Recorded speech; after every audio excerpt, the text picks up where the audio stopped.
On a toujours travaillé en simplifié depuis 25 ans. En surface, nous avons 180 hectares de maïs qui sont précédés d'un cive. On a modifié notre assolement en fonction de la méthanisation.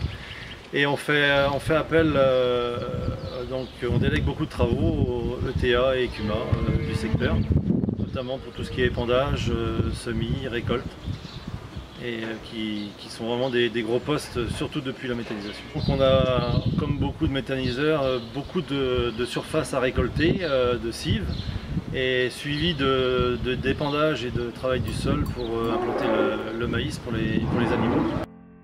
Il faut tout le faire en même temps, c'est vraiment une pointe de travail très forte, et donc il s'agit de bien faire et rapidement. Il s'agit aussi de le faire dans de bonnes conditions.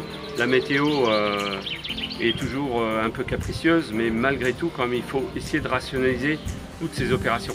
Il faut être super réactif déjà au niveau de la récolte des cives, et ensuite pouvoir aussi profiter de la structure de ces dérobés pour implanter le plus rapidement possible le maïs derrière, de manière à ce que ce maïs puisse être le plus productif possible.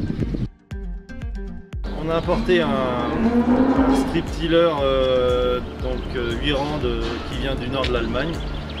On a fait part de ça à un entrepreneur qui était équipé d'un automoteur pour pouvoir l'équiper et puis donc faire ce système. Ça fait la 3e année qu'on le fait avec injection. Nous, ça nous permet de continuer sur l'élevage et puis d'avoir juste le poste semis à gérer.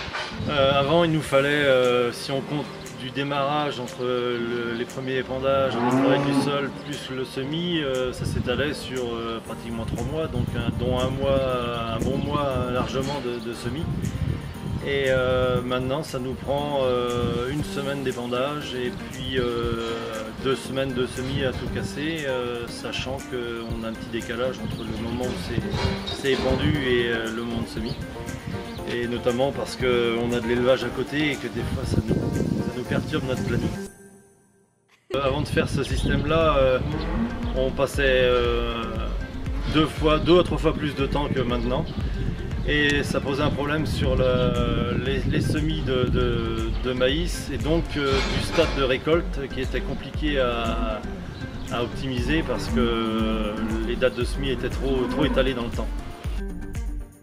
Donc on épand en même temps que le travail du sol. On a divisé par 2 voire 3 le coût d'implantation parce que on travaille, donc le fait de travailler en strip till, on travaille que par bande. Donc les bandes, ça nous fait travailler qu'1/4 de la surface.